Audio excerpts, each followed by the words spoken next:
moderar este panel y vamos a abordar el tema de la información y de la gestión, ya más desde la perspectiva de los procesos formativos en la educación superior. Y para eso tenemos tres grandes panelistas.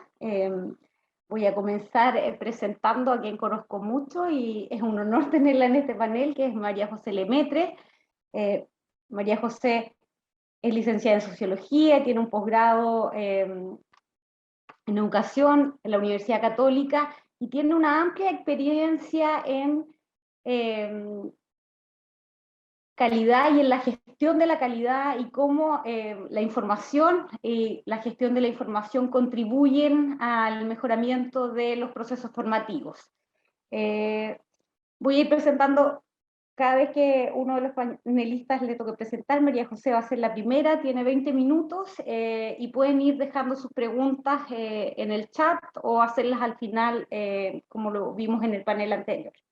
Bueno, ahora dejo con ustedes a María José.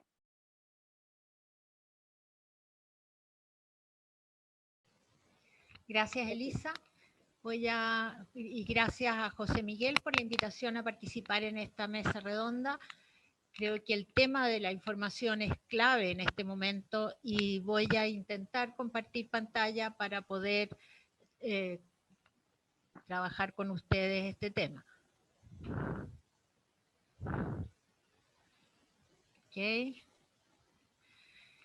Quiero hablar sobre la información para la gestión de calidad. La verdad es que cuando uno mira el tema de gestión de calidad y el tema de acreditación, de aseguramiento de la calidad, del proceso de mejora continua de las universidades, el tema de información surge una y otra vez y es muy relevante.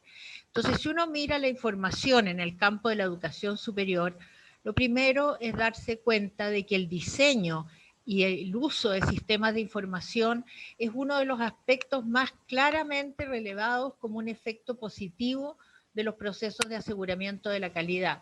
Este es el resultado de un estudio que hicimos en CINDA sobre el efecto de los procesos de aseguramiento de la calidad en 7 países de América Latina y Europa, y el tema de cómo se diseñan, cómo se han ido generalizando estos sistemas fue claramente identificado.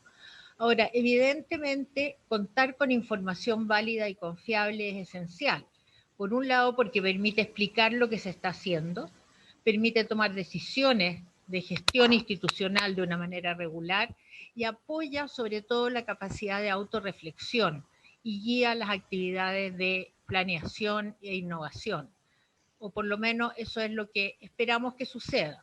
No siempre sucede tan bien como uno quisiera, pero está ahí presente. Ahora, entre las decisiones que hay que tomar, si se van a evaluar resultados o procesos, hay un énfasis hoy día muy fuerte hacia centralizar la información sobre resultados. Yo creo que las dos cosas son importantes y lo que hemos visto de manera recurrente es que el desempeño se mide en resultados, pero la calidad se construye en los procesos, de tal manera que es fundamental mirar ambas cosas. Por otro lado, hay el dicho antiguo, ¿verdad?, de que uno hace importante lo medible y el desafío es hacer medible lo importante. Pero la verdad es que no basta con medir, sino que también conocer la eficacia funcional de los procesos y de las actividades. Ahora, eso significa que hay que valorar la diversidad. La diversidad es una característica propia de todos los procesos, de todas las instituciones de educación superior, de todos los sistemas de educación superior, y cada vez más estamos reconociendo su valor. Pero hay que valorarlo también al interior de las instituciones. Las instituciones tienen características distintas en sus distintos niveles, pero también en sus distintas áreas. Hay que tener claridad acerca del sentido y la validez de la información que se recoge y estar dispuestos a ir ajustando periódicamente las acciones y los modelos. Ahora, vamos a dar dos miradas, una de la provisión de la información y lo otro la del uso de la información, que son dos maneras distintas de mirarlo.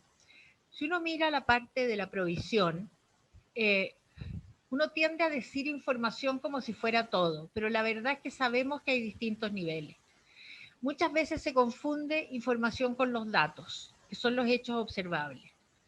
Pero lo que nos interesa es no solo los datos, queremos información que añade una mejor descripción, la continuidad en estos hechos observables, el sentido que se le da a la información, a los hechos que se están reconociendo. Pero no nos basta la información, necesitamos tener conocimiento, y eso ya ha sido mencionado antes, pero eso incluye el contexto, el marco de referencia, que nos permite interpretar estos hechos en un contexto, en un sentido de continuidad. Y lo que realmente queremos es saber, y eso pasa por hacer un juicio y la capacidad de acción.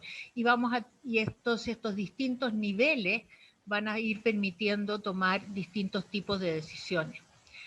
En otra forma de mirarlo, podemos ver aquí, tenemos los datos, por ejemplo, el número de estudiantes que se matricularon en el año 1, los que se titularon en el año 5 años después, y datos para varias cohortes. Esos datos los tenemos que procesar, y eso pasa por calcular tasas de titulación y cómo van evolucionando en el tiempo. Es difícil a veces dar a entender que una tasa de titulación no tiene valor en sí mismo. Es un dato que está procesado, pero que lo tenemos que mirar en su evolución en el tiempo. Cuando lo procesamos, tenemos información. Y esa información nos va a permitir valorar la eficacia y la eficiencia del proceso de enseñanza-aprendizaje. Si además lo analizamos, comparamos con años anteriores, consideramos las variables seleccionadas y las acciones que se adoptaron, vamos a tener conocimiento. Y ese conocimiento nos va a permitir tomar decisiones, porque nos va a permitir entender por qué sucedió algo, por qué aumentaron o bajaron las tasas de titulación en el ejemplo que estamos usando. Entonces, los datos son materia prima. Y desgraciadamente, una de las cosas que hemos observado en muchos de los procesos de aseguramiento de la calidad en que hemos participado es que en el fondo se considera que la información está resuelta cuando se juntan muchos datos. Y la tentación irresistible es a juntar todos los datos que uno puede, a los que uno puede acceder, sin pensar para qué son o para qué sirven. Y entonces, pero hay que recordar que son materia prima, son como los ladrillos para construir algo, y que no tienen sentido en sí mismos, necesitan una estructura conceptual para que tengan sentido. Y entonces no hay que confundirlos con información y siempre tienen que recogerse en función de un objetivo, que es la parte que se suele olvidar. Entonces, juntamos datos, por si acaso, porque a lo mejor algún día nos van a servir. Ahora, la información es un mensaje sobre el estado de algo y los datos son el lenguaje. Estos datos se procesan para generar indicadores que generan información. Y la información se puede organizar de manera cuantitativa, organizar de manera cualitativa, pero ya hemos dado un paso significativo y ya no tenemos solo datos, sino que información. Esos mismos datos, más el procesamiento y la información, entonces vamos a tener, como decía antes, una información sobre la eficacia y la eficiencia. Pero entonces, después de la información, la analizamos. Y ese análisis pasa por comparar con años anteriores, considerar las variables, considerar las acciones, y vamos a saber sobre cuáles son los factores que afectan el proceso de graduación o de titulación y nos van a incrementar nuestra capacidad para tomar decisiones. Pero todavía tenemos que dar un paso más, que es hacia saber. O sea, una vez que tenemos el conocimiento, podemos integrar ese conocimiento con otros elementos. Podemos emitir juicios acerca de lo que está sucediendo. Podemos hacer seguimiento. Y entonces vamos a poder adecuar las acciones que se desempeñan, las decisiones que se toman a distintos contextos. Ese es el proceso que debiéramos seguir. No es fácil, no, se necesita una cierta especialización, hay una combinación entre el manejo de los datos, de la información, para transformarlos en conocimiento y el saber, y eso es parte de la tarea de una tarea conjunta entre personal que define los sistemas de información y el personal que le da sentido, que es el personal que tiene el rol académico significativo. Entonces, ante una necesidad de información, tenemos que preguntarnos cosas, tenemos que preguntarnos qué queremos saber, saber en el sentido de que lo estoy usando. ¿Para qué queremos saberlo? ¿Cómo lo vamos a averiguar? Y esto es muy importante, todos ustedes están familiarizados, me imagino, con la anécdota en que un rector le pregunta a su director de análisis institucional, ¿cuántos estudiantes tenemos? Y la respuesta es, ¿cuántos quiere que sean? Y desgraciadamente eso es posible, a menos que tengamos muy claro las respuestas a estas preguntas. ¿Qué vamos a hacer cuando lo sepamos? ¿A quién tenemos que comunicar lo que sabemos? Que es la última parte de mi presentación. ¿Y qué ajustes tenemos que hacer?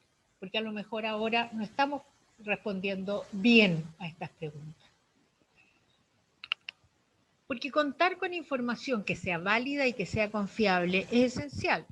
Ya esto lo vimos anteriormente perdón, ahora vamos a mirar el uso de la información. Y una de las cosas que Alejandra se refirió a eso precisamente es el tema del análisis institucional. Análisis institucional es una función que recoge y analiza datos acerca del funcionamiento de una institución y permite entonces proporcionar evidencias que sustentan la toma de decisiones de todo el mundo, desde el nivel más alto, desde la dirección de la universidad, de los planificadores, los responsables de aseguramiento de la calidad, los docentes, los estudiantes y también el medio exterior. La información entonces se usa también para los observadores externos, de tal manera que permite decidir adentro, pero también mostrar la institución hacia afuera. En el fondo se juntan estas tres cosas, la gestión de la calidad, como el proceso mediante el cual las decisiones que se toman apuntan en la dirección de ir cada vez mejorando los procesos internos para lograr los resultados comprometidos con la sociedad. El análisis institucional, que es el que le entrega información a la gestión de calidad y orienta los procesos de planificación, y tanto análisis como planificación van en apoyo de la gestión de calidad. Y esto es un aspecto fundamental de los procesos de gestión en las universidades hoy. ¿Qué es lo que se supone que hace el análisis institucional? Tiene distintos roles, un rol administrativo, un rol académico y un aspecto tecnológico. En la parte administrativa e institucional, a los destinatarios internos y como una evaluación formativa les da una descripción de la institución, provee información, analiza las políticas y entrega alternativas al mundo académico y profesional. Cuando estamos mirando hacia afuera, presenta la institución de la mejor forma posible. No se trata de mentir, pero sí de presentarla en buena forma. Y de esa manera el análisis institucional, en cierto modo, controla la información. En términos académicos y profesionales, da evidencias acerca de la eficacia de la institución y entonces tiene un rol más bien académico y de investigación. Y desde el punto de vista tecnológico, recoge y transforma los datos en información, conocimiento y saber cuando es posible, colabora en la creación y mantención de repositorios, apoya y facilita el proceso de creación, captura y difusión. Y entonces tiene un rol de gestor del conocimiento. Entonces el análisis institucional puede proveer información, analizar políticas, controlar la información, investigar y gestionar el conocimiento. ¿Y a quién le sirve? Bueno, le sirve a los distintos niveles, a todos los distintos niveles de la institución y les da información sistemática sobre los temas requeridos, pero también a quienes toman decisiones. y por supuesto los equipos que están a cargo de los procesos de autoevaluación. Y es aquí donde nosotros, por lo menos desde Cinda, hemos trabajado mucho en hacer que el ejercicio de autoevaluación se convierta esencialmente en un ejercicio crítico y analítico y no solo descriptivo, porque la parte de descripción viene dada desde antes. Y entonces hay distintos tipos de decisiones. Hay decisiones estructuradas, hay las de no estructuradas, que son las nuevas, las que, bueno, las de la emergencia, cuando llegó la pandemia hubo que tomar decisiones que no tenían ningún método predefinido, pero que teníamos que tomar, y hay también decisiones intermedias.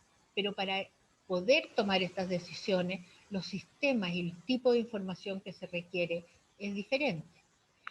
Por ejemplo, cuando uno tiene la gestión operacional y los grupos autónomos que toman decisiones de todos los días, basta con un procesamiento básico. La gestión táctica y las autoridades intermedias necesitan sistemas de información para la gestión. Pero las decisiones no estructuradas, que a veces, como en el caso de la pandemia, cubren los 3 niveles, necesitan un sistema de apoyo a las decisiones que es distinto. Y frente a eso, el sistema de información, de análisis institucional o como uno quiera llamarlo, tiene que estar preparado para poder abordar todos estos tipos de decisiones. Ahora, con respecto a los destinatarios, ¿quiénes son los destinatarios usuales? Quienes toman decisiones de políticas sectoriales, quienes manejan los sistemas de educación superior, las propias instituciones que quieren saber lo que pasa en el sistema, los académicos y personal de gestión, los investigadores, los estudiantes, el público en general. Cuando uno mira los sistemas de información de los distintos países, se da cuenta de que en general el foco está puesto en estos primeros. Los estudiantes y el público en general son destinatarios secundarios.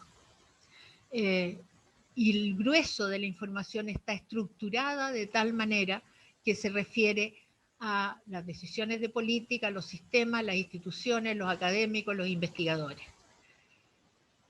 ¿Y qué vemos además?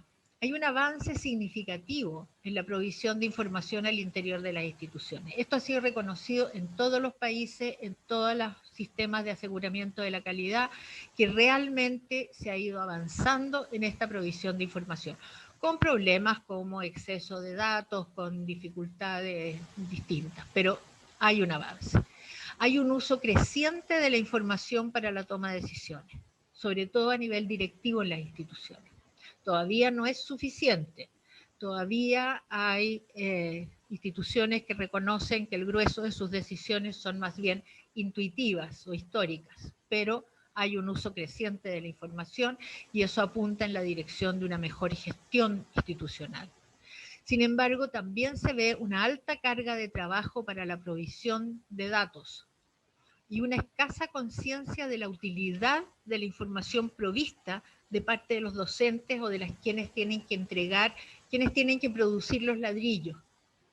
Ven ladrillos, pero no ven ninguna construcción relevante. Ahora, a pesar de esos avances, hay ciertas cosas que se ven. Primero, sistemas que son poco amigables en un contexto de una gran asimetría de información. La gente de adentro de los sistemas sabe muchísimo más y entiende mucho más sobre la educación superior que la gente de afuera. La gente de afuera no sabe de qué estamos hablando la mayor parte del tiempo. Y entonces estos sistemas consideran esencialmente a las instituciones, a los investigadores, a los académicos.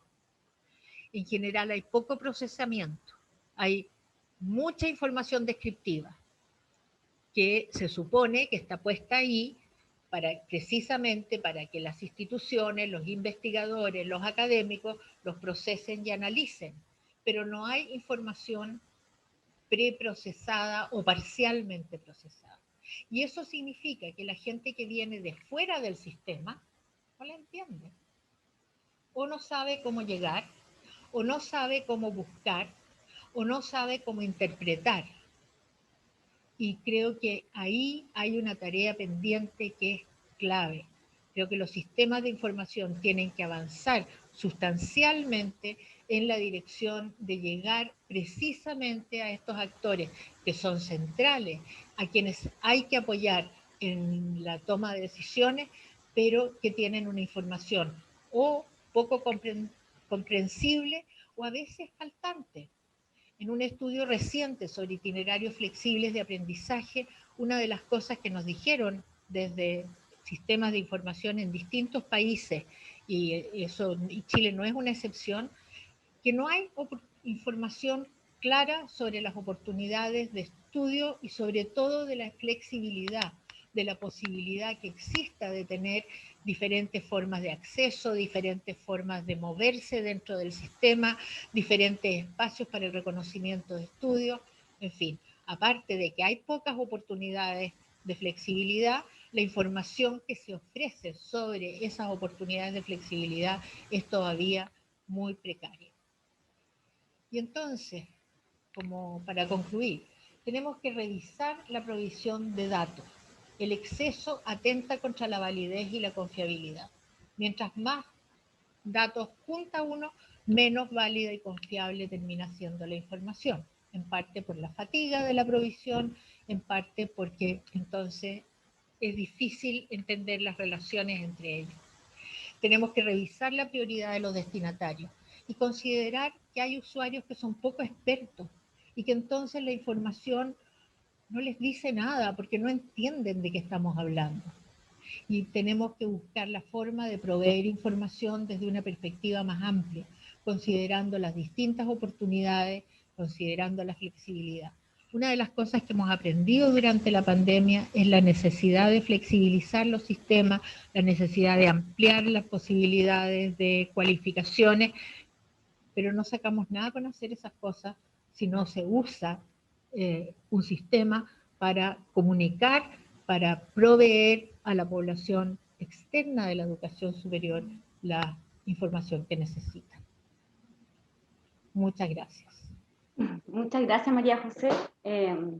Para continuar, ya hemos visto en esta primera parte la importancia de la gestión de la información para el aseguramiento de la calidad. Ahora nos vamos a embarcar en una nueva perspectiva sobre la sistematización y disponibilidad de la información, y para ello contamos con una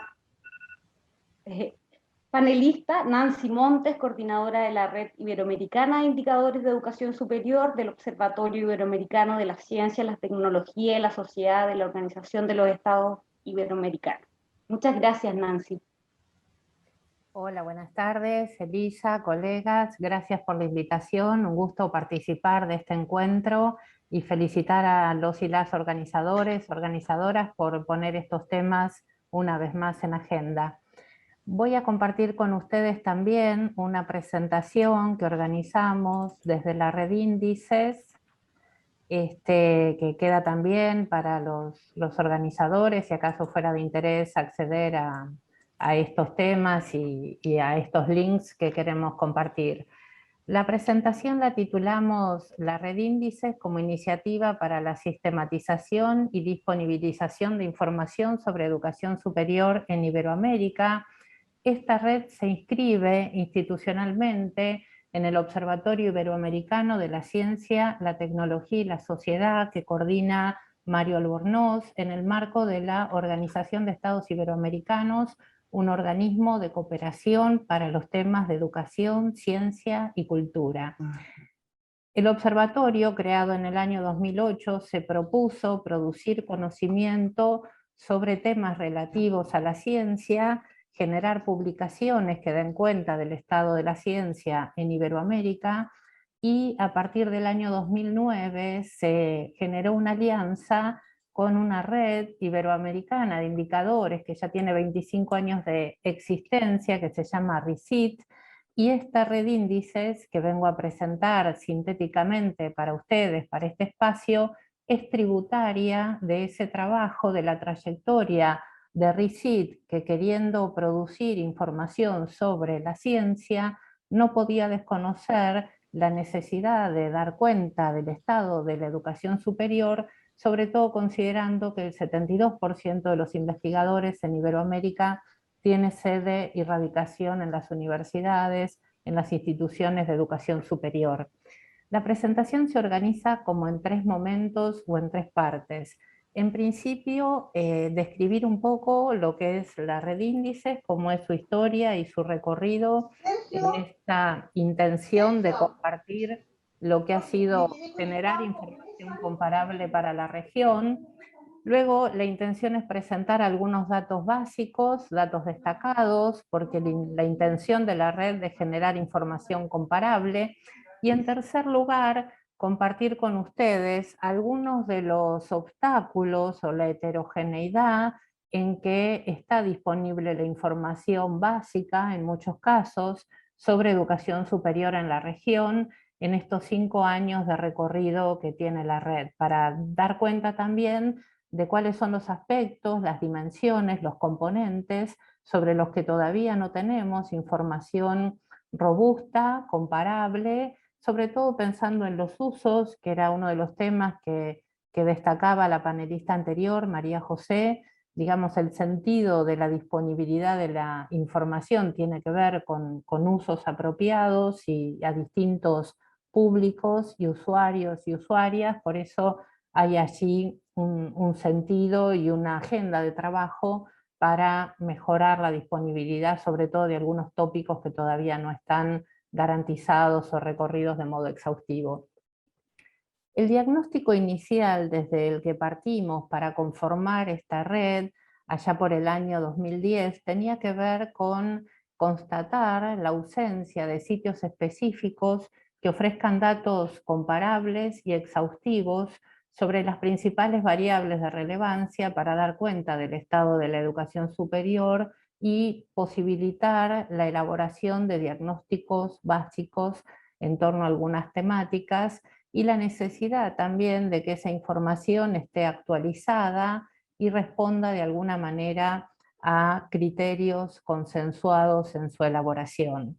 Entonces, algunas de las primeras definiciones de las que fueron colaboradores y colaboradoras especialistas convocados para organizar la idea de la necesidad de conformar esta red, entre los cuales está Óscar Espinosa, que integra hoy esta conferencia, junto a otros colegas de la región, fue definir que esta red y esta plataforma que recogería información iba a tener como unidad o como objeto los sistemas educativos y no las instituciones, de modo que la intención era tener como un mapa sistémico del estado de la educación superior y no ir en la dirección de relevar directamente desde las instituciones, sino usar y recurrir a los sistemas de captación de información ya existentes.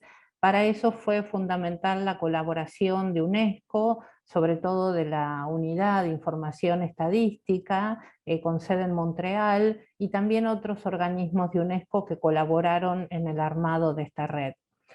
Para eso convocamos, además de especialistas, como decía, también a responsables de las áreas de producción de información.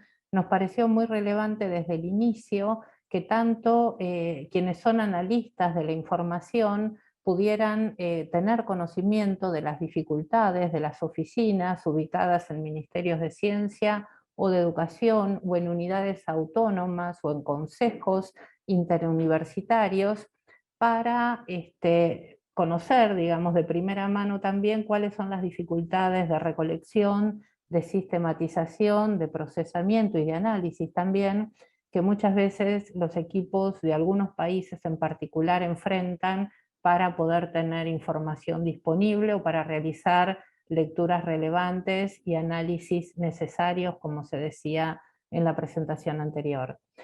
Para eso consideramos, esta fue otra de las patas o de las definiciones iniciales, era vital elaborar criterios comunes con definiciones consensuadas para partir también de un conjunto de datos que fueran posibles de ser disponibilizados por la mayor cantidad de países de la región. Entonces, con esta premisa, con este norte, se elaboró en el año 2016 el Manual Iberoamericano de Indicadores de la Educación Superior, que bautizamos Manual de Lima, porque se terminó de acordar en Lima, en Perú, en este año que les comento, y fue producto de varias lecturas y de una discusión pormenorizada de todos los indicadores que integran este manual. Entonces, la necesidad de contar con esta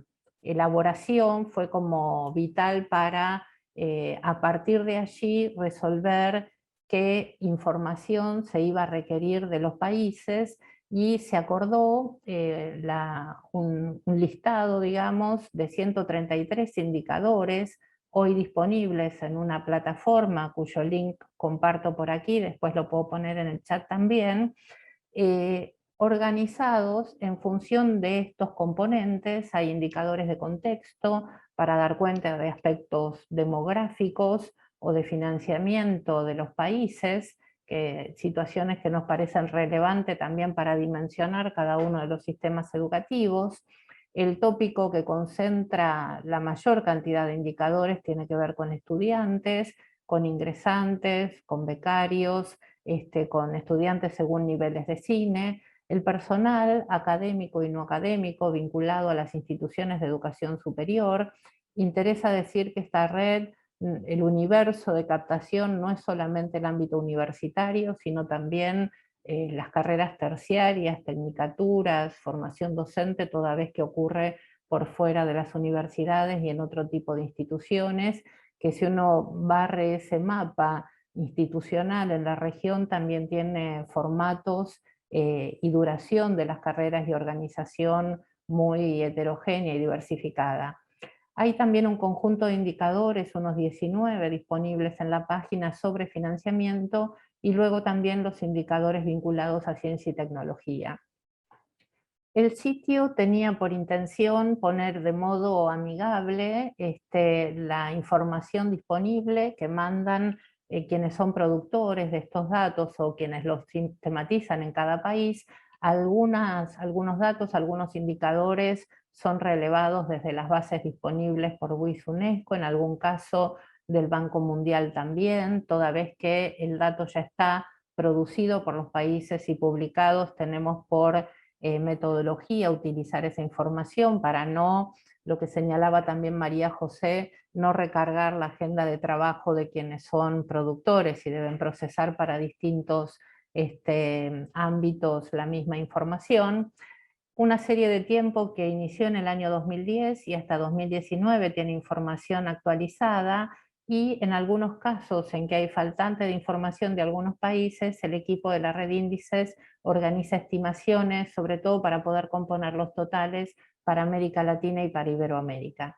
O sea que en ese sitio están organizados este conjunto de indicadores. Hay también gráficos y cuadros que se generan en esa misma plataforma, y con la mirada puesta en los usos y en el análisis, para no quedar conformes con reunir un conjunto de datos únicamente, elaboramos informes anuales. El Panorama de la Educación Superior es una de las publicaciones que en los últimos años venimos sosteniendo, y también reportes temáticos, algunos de los cuales ha trabajado sobre tópicos de calidad educativa en las instituciones de educación superior o sobre los procesos de internacionalización. En breve estaremos publicando también un artículo sobre los modos de medición de igualdad y de desigualdad.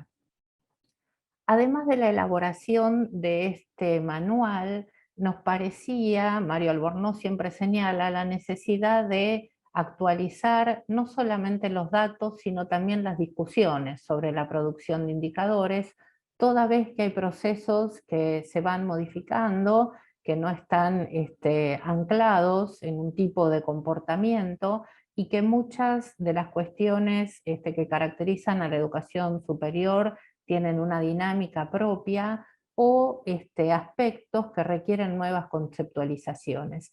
Por eso organizamos reuniones periódicas de modo anual, desde 2016 hasta ahora. Este jueves tendremos el 6º taller de expertos y productores de información para trabajar, como es como un sello habitual de la red, aspectos metodológicos y conceptuales acerca de la medición de los temas básicos que incluye y comprende este manual, y también de grupos poblacionales específicos que todavía no tienen mucha presencia en los modos de analizar o de disponer de información, y para eso, sobre todo para esta segunda cuestión, hemos organizado grupos de trabajo en los que participan especialistas y productores de información para mejorar la captación en algunos tópicos, por ejemplo en procesos de internacionalización, que estamos llevando ahora una encuesta piloto, temas de financiamiento de la educación superior, que es una de las áreas de mayor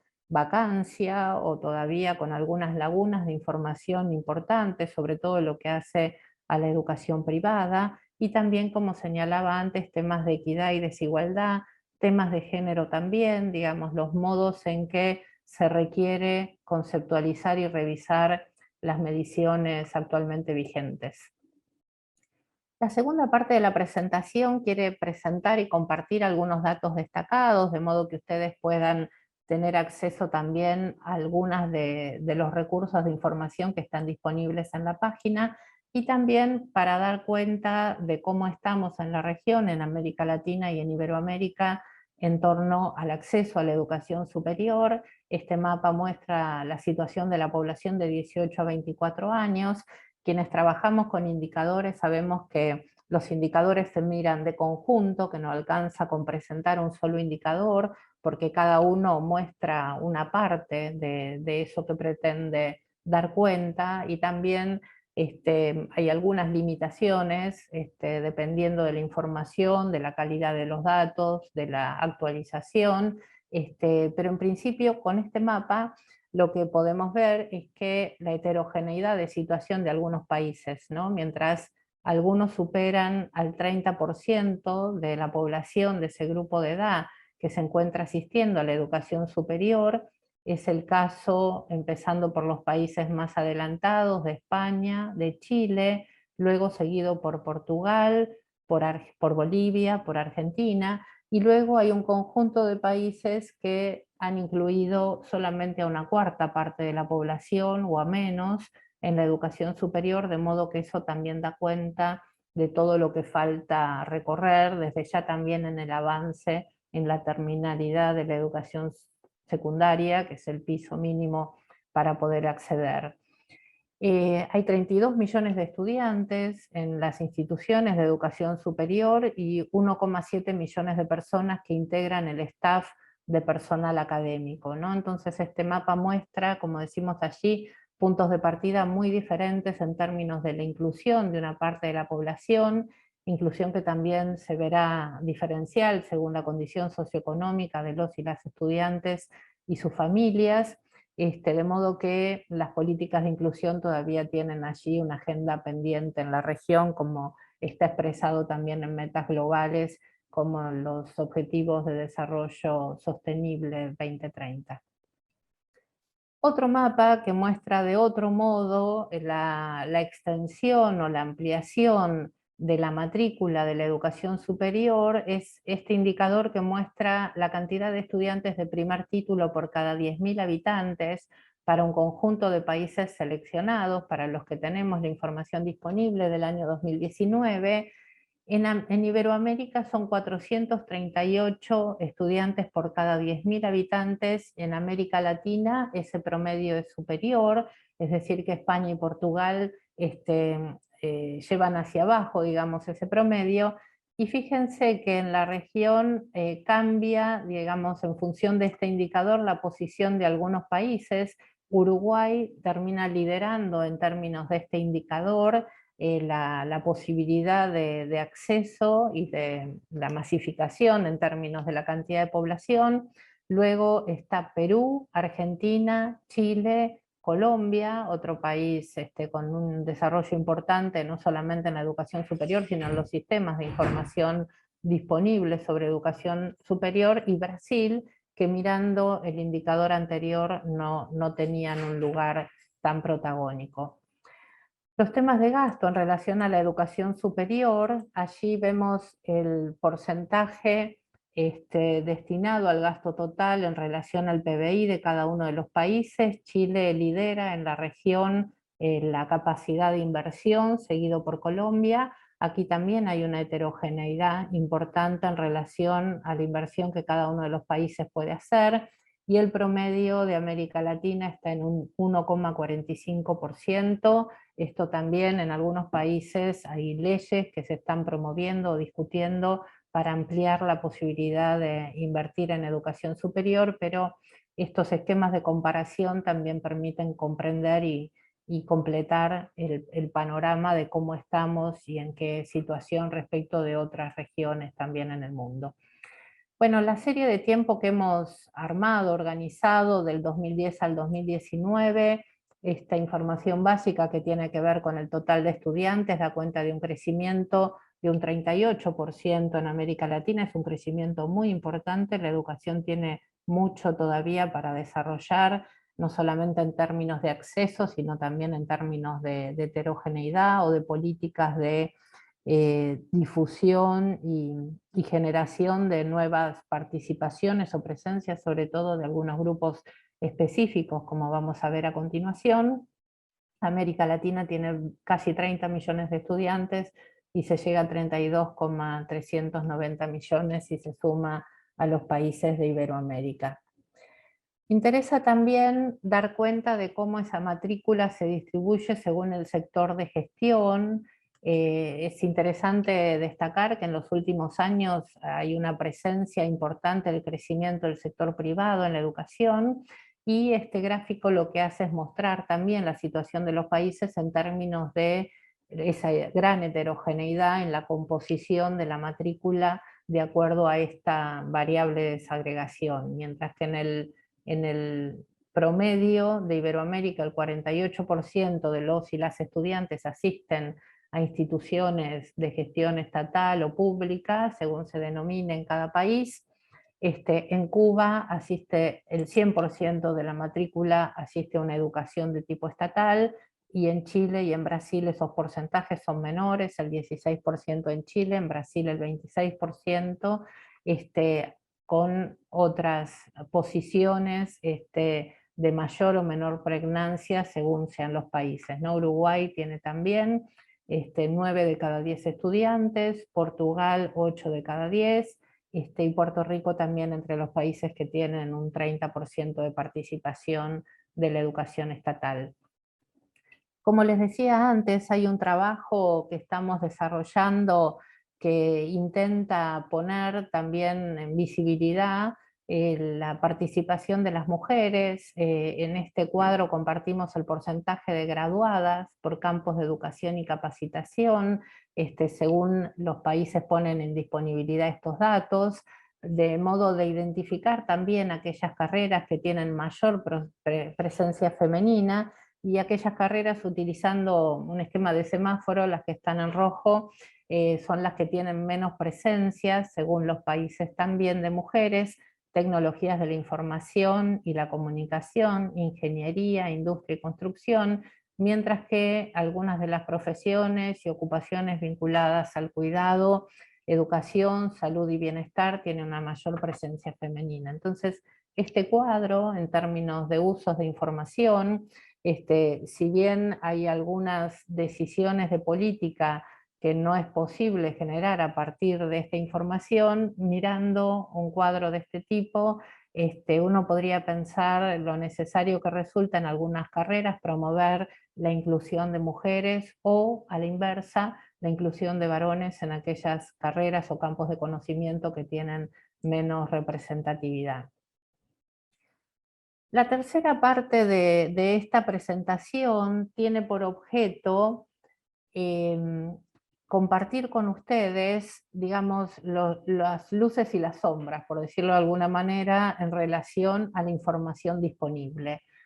Aquí ustedes pueden encontrar en este cuadro los componentes, las dimensiones, las categorías sobre las cuales relevamos información. Graduados, por ejemplo, están ordenados los países según la tasa de respuesta en relación a esta información requerida. Estudiantes de primer título es en general el tipo de información más habitualmente disponible para todos los países. Este es el promedio de los países en general. Luego, el dato de ingresantes también es un dato que en general los países disponen, nuevos ingresos en condiciones de iniciar, personal no académico, hay menor presencia de esta información, excepto en algunos países. Brasil y Chile encabezan el ranking de los países con más disponibilidad de información, seguidos por Colombia, Portugal y Uruguay, están ordenados de ese modo. Luego siguen aquellas dimensiones o componentes sobre los que hay menos información disponible, el tema de gasto, estudiantes internacionales, becados, personal académico nacido en el extranjero. Todavía hay información por construir y es una pregunta que recorre a la red y a sus actividades, cómo colaborar para que los países puedan producir más información, sobre todo en aquellos tópicos o dimensiones sobre los cuales todavía no lo relevan. Entonces este modo de mirar la información disponible también nos arma una agenda de trabajo, esperamos colaborativa, sobre todo con los países que están más avanzados, para ver cómo países como Paraguay, Bolivia, o El Salvador o Cuba puedan tener otra posición respecto de la posibilidad de producir información. Este cuadro, de manera similar, lo que hace es mostrar la cobertura que ha sido posible desde que la red comenzó a relevar y a sistematizar la información. Leyendo esto uno puede dar cuenta que muchos países mejoraron la posibilidad de tener más indicadores disponibles. Brasil había iniciado con un 35% de todos los indicadores y ahora está en un 91%. Solo 8 países puedan responder el 50% de la información requerida. La mayor dificultad está en la disponibilidad de algunas desagregaciones. Hay cierta estabilidad en la participación de la mayoría de los países, algunos de modo más intermitente, o la ausencia de algunos, por ejemplo Ecuador o República Dominicana, que tienen equipos con más inestabilidad o menos posibilidad de adherir a este tipo de propuestas. Para la mayoría de los países mejoró la tasa de respuesta, en algunos de manera muy importante, así que eso estamos trabajando para que, sobre todo, esto pueda estar disponible para investigadores, para académicos y para usuarios en general. Agradecemos la invitación, espero que haya sido de interés la presentación en nombre del equipo de trabajo, Mario Albornoz, Rodolfo Barrere, Laura Osorio y yo. Buenas tardes, gracias. Gracias, Nancy. Bueno, Nancy nos da la perspectiva de la información y cómo esta sirve para caracterizar los sistemas de educación superior. Ahora vamos a pasar a este microescenario sobre las necesidades de la información para los procesos formativos en la educación superior y en las instituciones, y para esto contamos con la participación de Jorge Silva, secretario de Planeación de la Universidad Javeriana y miembro de la Red de Buenas Prácticas de Dirección Estratégica Universitaria en Latinoamérica y Europa, Telescopi. Muchas gracias, Jorge, y les recuerdo que pueden hacer sus preguntas en el chat, ya hemos ido anotando algunas para poder luego hacer la mesa de discusión. Gracias, gracias María Elisa. Gracias también a José Miguel por la invitación a la Universidad Javeriana a este evento, del cual he aprendido más de lo que voy a poder aportarles. Me voy a permitir entonces compartir aquí la presentación que traigo, que como mencionaba María Elisa, es una visión micro de lo que nos han mostrado hasta este momento, y ahora aquí se me complicó esto. Un segundo, por favor.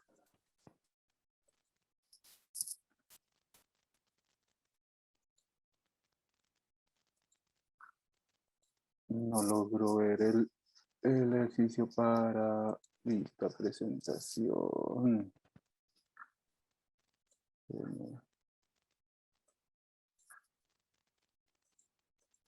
Ahora sí. Una presentación micro de lo que han mostrado hasta ahora, y como digo, he aprendido lo que presentó Alejandra Contreras en el primer momento y María José con todos los elementos conceptuales, que cuando yo reviso lo que hemos hecho en la Javeriana, veo que hemos tenido en cuenta muchos de estos elementos conceptuales que María José nos presenta. Y ahora que Nancy también hizo mención a los sistemas de información de que de pronto en Colombia son buenos, aquí yo voy a permitirme quejar un poquito de nosotros como Javeriana, aún queremos más de parte del sistema de información nacional en Colombia. La presentación la voy a separar en estos 5 puntos, un elemento de contexto inicial para mostrarles lo que somos nosotros en este momento como Universidad Javeriana, cómo hemos nosotros trabajado esa evolución del para qué la información, y ahí sí entro en unos detalles de la Universidad Javeriana y una breve mención que voy a hacer a ese Sistema Nacional de Información de la Educación Superior en Colombia que se denomina SNIES y unas breves conclusiones. Esta es la Javeriana, para que tengan un poquito la fotografía del tamaño que somos en este momento. Somos una universidad grande en términos privados aquí en Colombia, quizás la acreditada más grande. En este momento, esta fotografía, como decía María José, el número que quiero mostrarles es de 23.000 estudiantes aproximadamente en este instante. Y es una universidad la cual le puedo presentar estos datos que, si el tiempo me alcanza, esta es la entrada al portal de información que nosotros en la Javeriana tenemos disponible para todos los miembros de la comunidad, incluidos los estudiantes.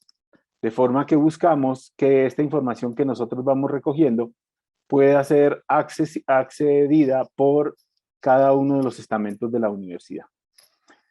¿Qué es lo importante aquí? Y lo traigo entonces también como contexto de lo que nosotros en la Javeriana hemos decidido trabajar en términos de la gestión de la información. Este cuadro, que tiene un símil a lo que sería una cadena de valor de Porter, nosotros lo hemos adoptado, no le llamamos cadena de valor, le llamamos es nuestro sistema o nuestro modelo de verificación de la excelencia, en donde identificamos todos los posibles aspectos que tienen que ver con la calidad, y aquí están las tres funciones sustantivas, lo que nosotros llamamos medio universitario, que puede ser un símil al bienestar que se da en otras instituciones, bienestar universitario, la gestión administrativa que cobija esto, pero quiero llamar la atención aquí sobre la gestión de la información.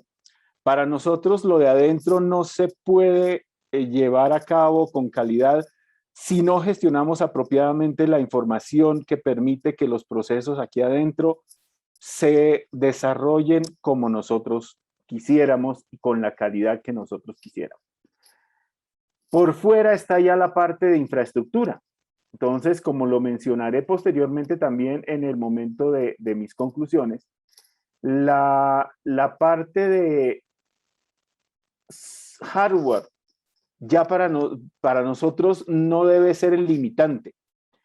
Nuestra manera de diferenciar la mejora en calidad está basado en cómo analizamos la información y qué tipo de software buscamos o desarrollamos para que ese análisis de la información enriquezca de verdad la toma de decisiones en los procesos aquí adentro.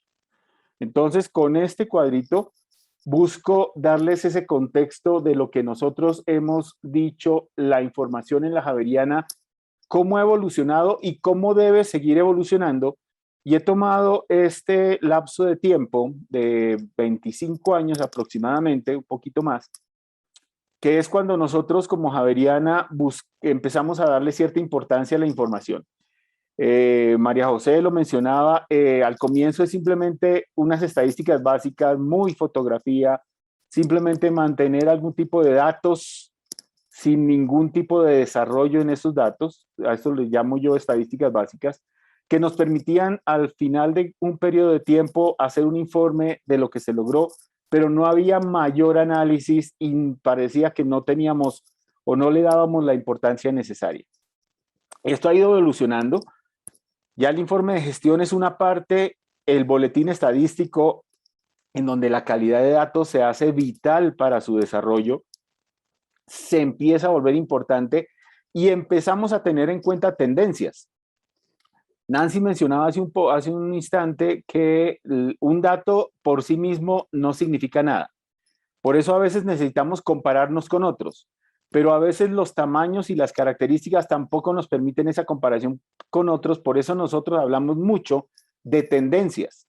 Evaluar hacia dónde vamos, cómo hemos desarrollado, qué sube, qué baja, qué se mantiene y ante todo empezar a velar por la calidad de los datos.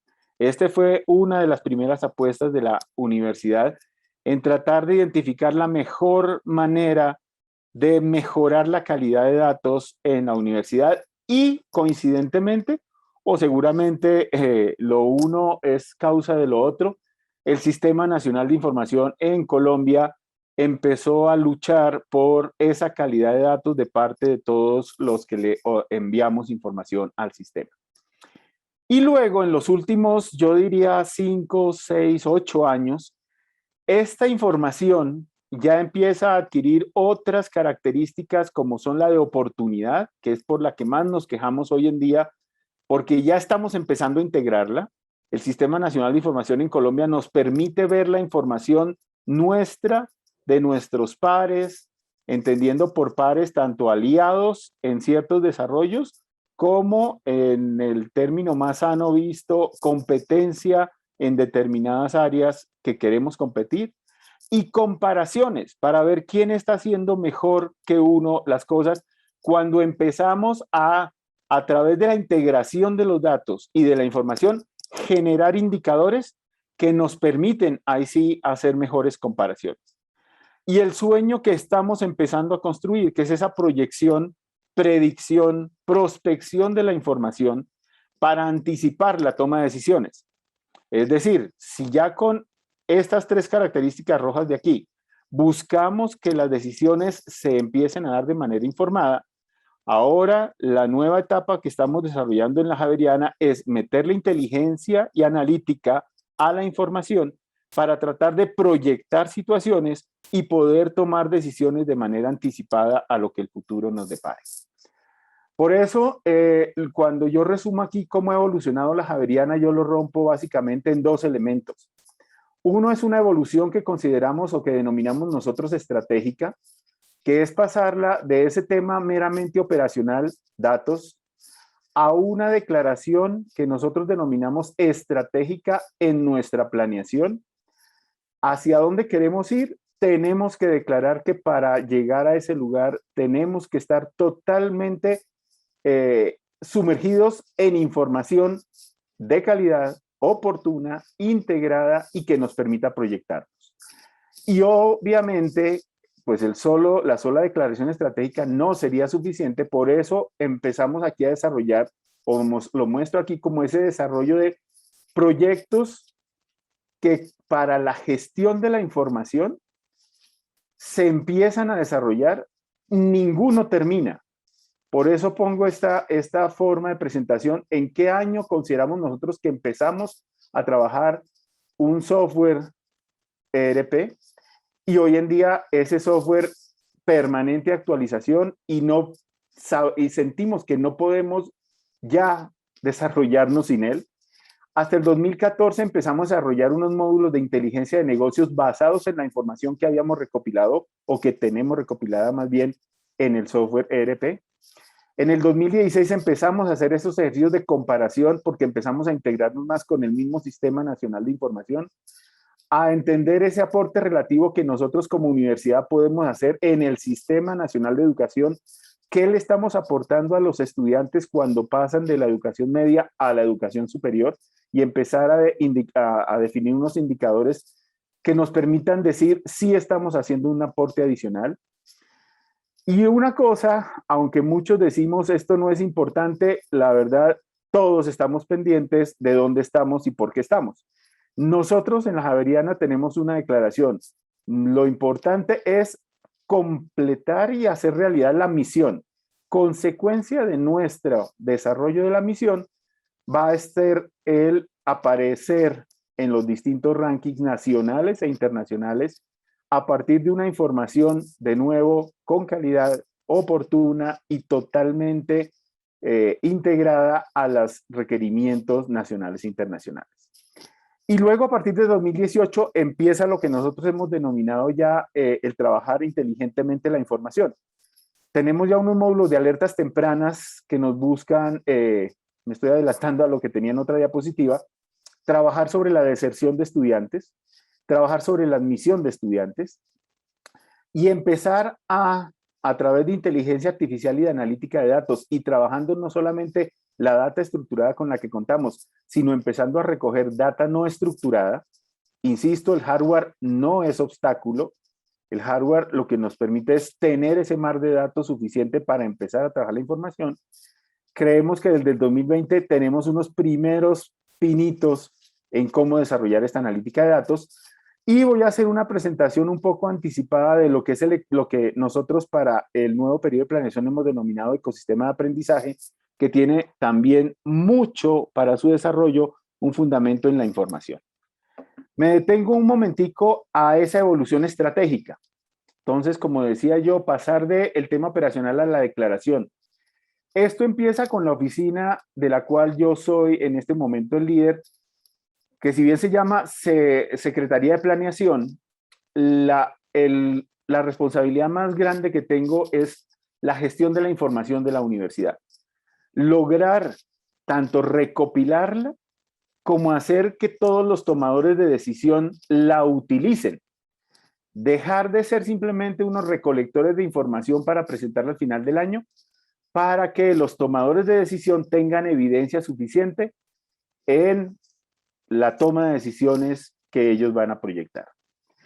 Y en este año, les mencionaba hace un segundo, nuestro nuevo periodo de planeación estratégica hizo explícito en 3 de las 6 grandes apuestas o de los grandes objetivos estratégicos de la universidad para el inmediato futuro. Tenemos una apuesta estratégica hasta el año 2023. No la hicimos más larga precisamente por la incertidumbre que la pandemia nos trajo. Y es que se declara en esas megas que las decisiones deben basarse en evidencia, que la misma oferta académica que nosotros vamos a estar haciendo tiene que estar desarrollada, su pertinencia y su necesidad según la identifiquemos con información. Y hemos entrado ya en una declaración expresa de transformación digital que involucra estos elementos que estábamos empezando a utilizar en el 2020, pero ya los hacemos parte de nuestra declaración estratégica de futuro. Les mencioné yo, entonces me adelanté un poquito a esta diapositiva en la anterior, a que a través de estos proyectos nosotros venimos avanzando. Uno de nuestros más significativos desarrollos ha sido el que yo denomino aquí aporte relativo. A través de los exámenes que realiza el Instituto de el ICFES, que es el Instituto Colombiano de Fomento de la Educación Superior, que hace exámenes en distintos niveles de la educación en Colombia, grado sexto, grado noveno, grado 11, es el importante para nosotros acá, es cuando termina la educación media en Colombia, ingresan a la universidad y al cabo de 5 años también existe un examen de salida de los estudiantes de su ciclo universitario.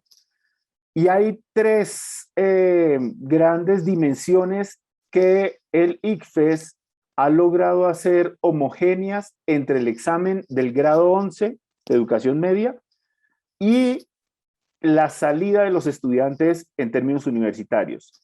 Comunicación escrita, lectura crítica y razonamiento cuantitativo son las 3 dimensiones que tienen características similares que nos permitieron a nosotros, si bien el ICFES tiene un primer modelo, nosotros tomamos ese primer modelo, lo mejoramos y podemos identificar si nuestros estudiantes, luego de pasar por la universidad, mejoraron de alguna manera algunas de esas competencias que acabo de mencionarles. Y los ejercicios de alerta temprana, que también ya de los cuales hice mención, hemos logrado mejorar unas alertas tempranas de estudiantes que pueden ser potencialmente desertores para trabajar con ellos, bien sea académicamente, psicológicamente o desde el punto de vista de muchas dimensiones humanas antes de que decidan salirse de la universidad. A veces por temas académicos descubren que es mejor cambiar un programa, cambiar de programa y no retirarse del sistema educativo. Saber cómo podemos empezar a mejorar nuestra oferta, tanto conducente a título como oferta en educación continua, y trabajar mejor nuestros procesos de selección de estudiantes para ofertarles a los estudiantes que recibimos de los colegios la mejor opción según sus características. Ahí es donde entra mucha información no estructurada que podemos recoger, obviamente con los permisos respectivos de parte de los estudiantes. Y esta última parte, sobre la cual haré una mención adicional, es en estos últimos años hemos también contado con la posibilidad de crear una serie de observatorios, en algunos casos les denominamos observatorios, en otros casos laboratorios para la educación, que trabajando con herramientas inteligentes nos permiten aportar no solo al sistema interno de información de la universidad, sino que ya estamos siendo tenidos en cuenta como unos buenos analistas del desarrollo de la educación superior en Colombia.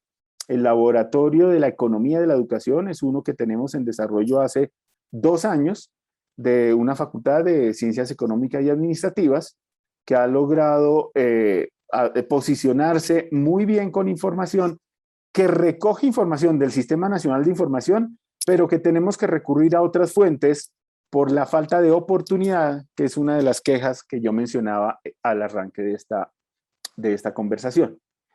Y en este año 2021, dentro de nuestra planeación universitaria, a la cual también ya hice alguna mención, el ecosistema de aprendizaje, que es una aproximación de toda la oferta académica de la universidad, buscando que la universidad trabaje en lo que hemos denominado aquí una educación a lo largo de la vida, una formación a lo largo de la vida, es decir, que no se limite a la formación universitaria de programas de 4 o 5 años, sino que integre todo el tema de educación continua y de ahí en adelante el tipo de educación que nosotros podamos brindarle a la comunidad en general, tiene dentro de uno de sus elementos, aquí no voy a entrar en este desarrollo, pero sí en el elemento meso de cómo hacer realidad el ecosistema, entramos aquí en este ejercicio meso, que está basado en el desarrollo de esa oferta académica,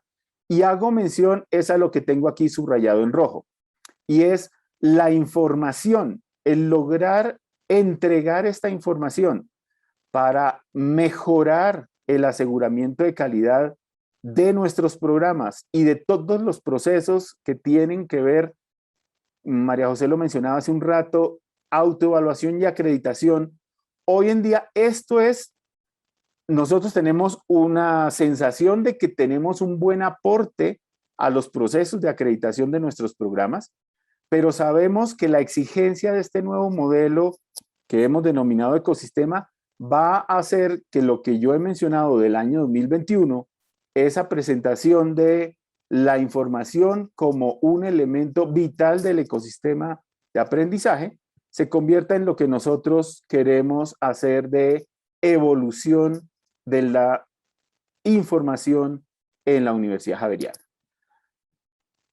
Quiero hacer mención a lo que ha sido esa evolución del Sistema Nacional para la Educación Superior, centrándome en estos últimos 3 elementos. Simplemente, si ustedes ven todas estas siglas que hay en el año 2014 hacia atrás y esa evolución, efectivamente hemos contado con unos sistemas de información buenos, entre comillas, exigentes en el sentido de obligarnos a las instituciones a aportar la información, velando mucho por la calidad de la información, pero en la medida que nos aproximamos al 2021, el sistema ha buscado que esa integración, ya de todo lo que nos pedían por separado, se empiece a generar, y hoy la sigla de ese sistema de información integrado es esta ECA. Y nosotros, aquí sí, atendiendo lo que dijo Nancy hace un segundo, efectivamente consideramos que el SNIES es un sistema de información muy bueno, muy completo, muy integrado. Y ahí podemos conseguir mucha información, y ahora les muestro un ejemplo. pero nosotros decimos, aún nos falta un gran paso y es la oportunidad del sistema. El hecho de haberse dedicado a la integración hace que solamente hace un mes y medio aproximadamente, estamos ya en octubre del 21, más o menos a finalizar agosto, tuvimos acceso a la información del año 2020.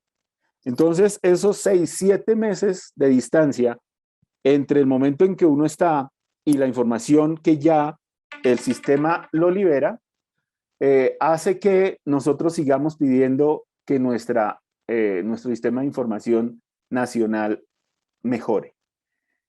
Concluyo con esto, las palabras que yo he venido mencionando en varias de las diapositivas. Para nosotros, ninguna de estas palabras, a pesar de que van evolucionando, termina.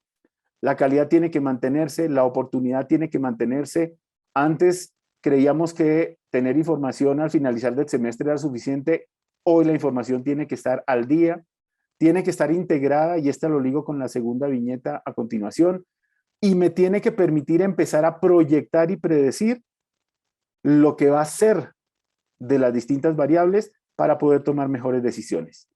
Compartir la información. Hoy en día, más allá del sistema nacional, nosotros tenemos varias alianzas con otras universidades que seguramente tienen unos desarrollos similares al nuestro, pero que precisamente nos permiten un poquito más de velocidad que la que nos permite el SNIES de Colombia.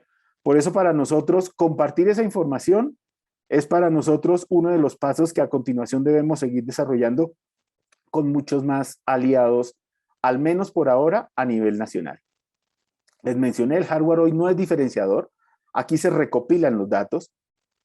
Lo que hoy genera diferenciación es la capacidad de análisis. Con un reto grandotote, y es la usabilidad de esa información. Usarla sin miedo a usarla, porque sabemos que a veces con mucha información, María José lo mencionaba, mucha información puede ser demasiada información. Sin embargo, a veces cuando uno empieza a ver y ver datos, uno empieza a tratar de relacionar todo con todo y a no tomar decisiones, que es el otro gran problema que se tiene cuando tenemos exceso de información. No sé si tengo 5 minutos para mostrarles un poquito uno de nuestros... Estamos en el tiempo, pero solamente para poder dejar un espacio para las preguntas. Claro que sí, solo les muestro uno, y es cómo nosotros utilizamos aquí la información del Sistema Nacional de Información a través de un conjunto de reportes en donde nosotros podemos escoger las universidades que queremos ver, los programas que queremos ver, el periodo de tiempo que queremos ver, características de las instituciones, si son acreditadas, etcétera. Toda esta es información que está en el SNIES, y podemos hacer comparaciones de muchas de las variables. Esta solamente es uno de estos reportes que podemos obtener. En este caso son los programas de medicina a nivel de pregrado. Esta información, entonces, tenemos indicadores de inscritos en un conjunto de instituciones que yo seleccioné previamente, y esta es la cantidad de matriculados para ese programa. Aquí vemos cómo se reparte el conjunto de matriculados en este conjunto de universidades. Aquí comparamos incluso precios, dado que pues la carrera es medicina y por eso la traje, es de las más costosas que tenemos aquí en Colombia. Entonces aquí podemos tener análisis suficientes para que distintos miembros de la comunidad que toman decisiones puedan tener información, y aquí les decía, solamente tengo información al 2020 segundo semestre, que es la información que en este momento me arroja el SNIES. Si bien podría mostrarles otro poco de la información ya muy local, entonces yo quería cerrar con esto y agradecerles de nuevo la invitación y agradecer el poder haber escuchado también a todas mis antecesoras. Muchas gracias, María Elisa. Muchas gracias, Jorge. Vamos a pasar a las preguntas. Hasta el momento tenemos 2 preguntas. La primera para Nancy es: ¿qué acciones está emprendiendo la red Índices para avanzar en la completación de datos ya disponibles en el portal de la red en aquellos indicadores que aparecen más deficitarios en la región? Por ejemplo, gasto, personal académico y no académico. Bueno, gracias por la pregunta. En principio tenemos un esquema de recurrir a organismos de cooperación, a otros organismos de cooperación que apoyan acciones de capacitación para aquellos países, equipos técnicos que tienen más dificultades. Eso es lo que tenemos en agenda. Creemos que los propios talleres, en la medida en que ponen sobre la mesa la información que falta, y con la participación de los países que han logrado más desarrollo, también son esquemas de fortalecimiento de los modos en que es posible mejorar esa captación. Depende de la organización y del tamaño de cada una de las oficinas, y lo que no hicimos todavía y queremos implementar es algún esquema de cooperación bilateral entre países más avanzados y menos desarrollados, que suponemos que eso también puede generar un esquema de potenciar esquemas de trabajo plausibles, que no generen un costo adicional, digamos. Lo que no hemos hecho es generar esquemas de financiamiento para fortalecer a los equipos locales, digamos. En principio no tenemos esa posibilidad, pero creemos que sí, con estos diagnósticos del tipo que presentábamos con los problemas de cobertura, los propios países empiezan a poner en su agenda también la necesidad de mejorar y de ampliar la información que tratamos de recabar y que sea comparable.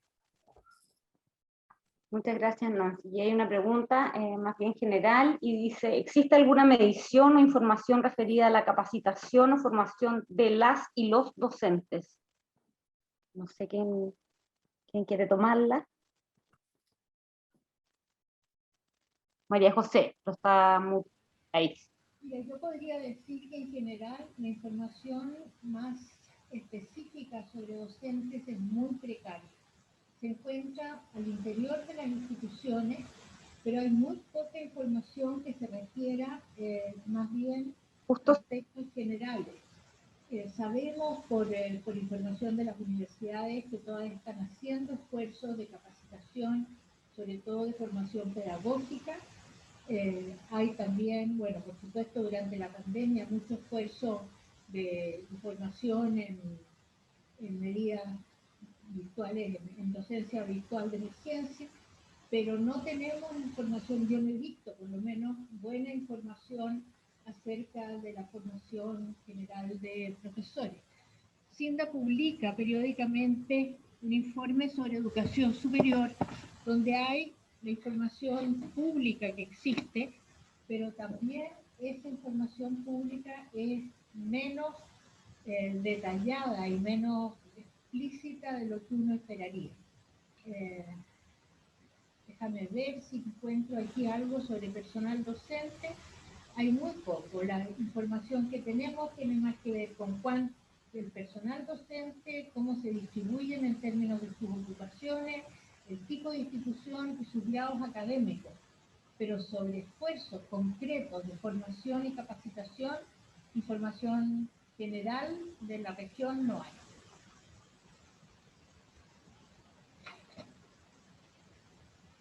Yo compartí en el chat lo que sí está disponible en la red sobre la formación de grado o de posgrado, pero efectivamente, como señala María José, en acciones de capacitación continua o de especialización no hay mayor información disponible, ¿no?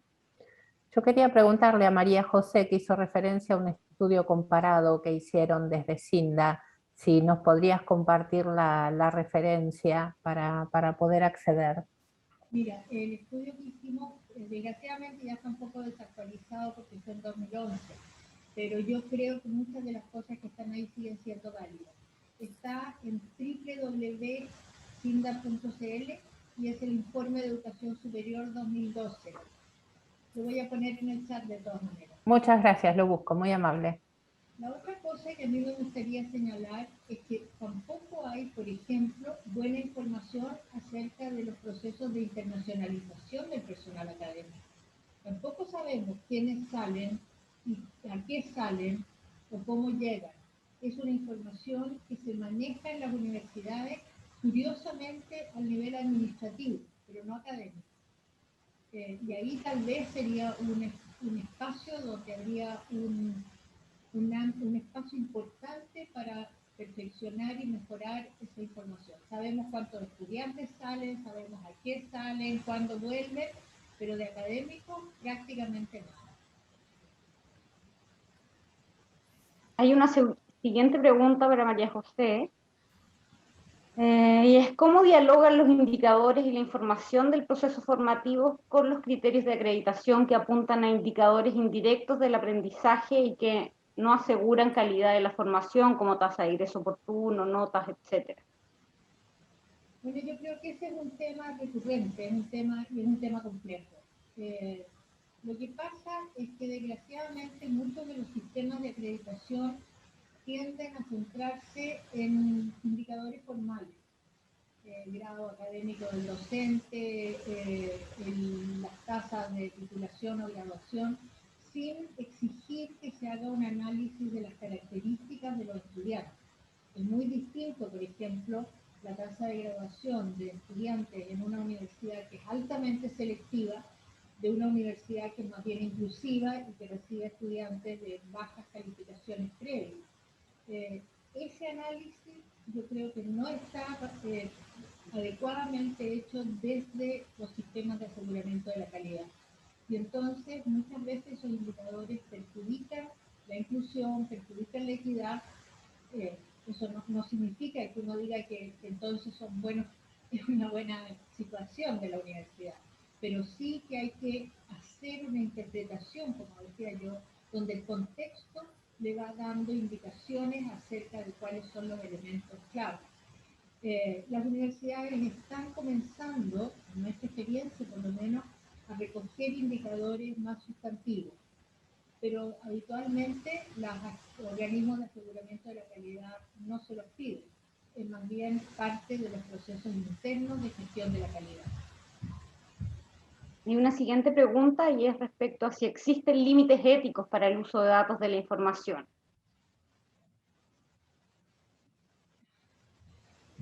Bueno, yo creo que como en todas las cosas, depende mucho de la información. En los temas de aseguramiento de la calidad, el compromiso ético es que no se divulga la información. Esa información se mantiene reservada, uno puede usarla de forma agregada sin identificar instituciones, y cuando no hay el riesgo de que esa información se pueda retraer hasta la institución. Pero cuando se trata de aseguramiento de la calidad, el compromiso es que no se divulgue. Cuando se trata de información pública, bueno, es pública y entonces sí se puede difundir y utilizar. Yo diría que esa es la distinción más importante en términos éticos. Y una última pregunta para Jorge respecto a los sistemas internos de gestión de la información y cómo se vieron afectados o qué cambio tuvieron que hacer, si es que los hubo, por este periodo de pandemia, y si hay algunos otros indicadores que se hicieron relevantes durante este tiempo. No hemos, digamos que el esfuerzo que se hizo en la Javeriana fue tratar de que la pandemia no nos detuviera en la recolección de información. Y nosotros mantuvimos el mismo ritmo de acreditación de programas en el año 2020 y 2021 que habíamos venido haciendo gracias a esa no detención con la información tradicional. Hasta ahí una primera respuesta. Sí fue necesario hacer un ejercicio de recolección permanente de información con los estudiantes y profesores de cómo se estaba dando el desarrollo de esa virtualización, trabajo remoto, y digamos que nuestro esfuerzo en términos de utilización de recursos para recolección de información se centró en eso, sin descuidar la información normal. Muchos de los indicadores obviamente se bajaron por la no presencialidad, pero lo tenemos entonces registrado con sus razones, pero nos tocó recoger información no integrada al sistema, desafortunadamente no integrada al sistema, de información de cómo se fue dando el desarrollo de esas metodologías de información durante todo el año 2020-2021 y que mantenemos, porque nosotros no hemos vuelto al 100% de presencialidad, sino que prevemos un retorno gradual más o menos hasta junio del año 2022. Me gustaría agregar que claro que hubo diferencias. Por ejemplo, lo primero que hicimos fue modificar el estilo de las visitas. O sea, todos los procesos de aseguramiento de la calidad se trasladaron a un mecanismo virtual en el cual trabajamos intensamente con representantes de las instituciones, con representantes de los pares evaluadores y con expertos de FINDA para saber cuáles serían los elementos claves que había que resguardar en una visita virtual. En algunos casos, sobre todo cuando se trata de instituciones nuevas que no conocemos, agregamos un componente presencial menor, sobre todo para evaluar en terreno las condiciones de operación, pero eso es una excepción. Además, incorporamos como criterio la capacidad de la institución para responder a una emergencia, no solo a la pandemia, porque estamos seguros de que si bien esta es una emergencia mundial, las instituciones se van a ver siempre enfrentadas a algún tipo de emergencia y queríamos saber cuál era su capacidad para responder, la flexibilidad que tenían y las condiciones. Hemos hecho también varias encuestas y recogí información sobre plataformas tecnológicas y la forma como se utilizan. Pero esencialmente los criterios gruesos de acreditación no cambiaron. Se les agregó este componente de la respuesta a la emergencia, de la forma como capacitaron profesores, de cómo se hicieron cargo de la diversidad de los estudiantes, y hemos hecho mucho hincapié en que las instituciones vayan sistematizando los aprendizajes producidos, porque pensamos que si bien algún día vamos a volver a algún tipo de nueva normalidad, que seguro que no va a ser ni nueva ni normal, igual va a haber que usar estos aprendizajes de una manera eficaz.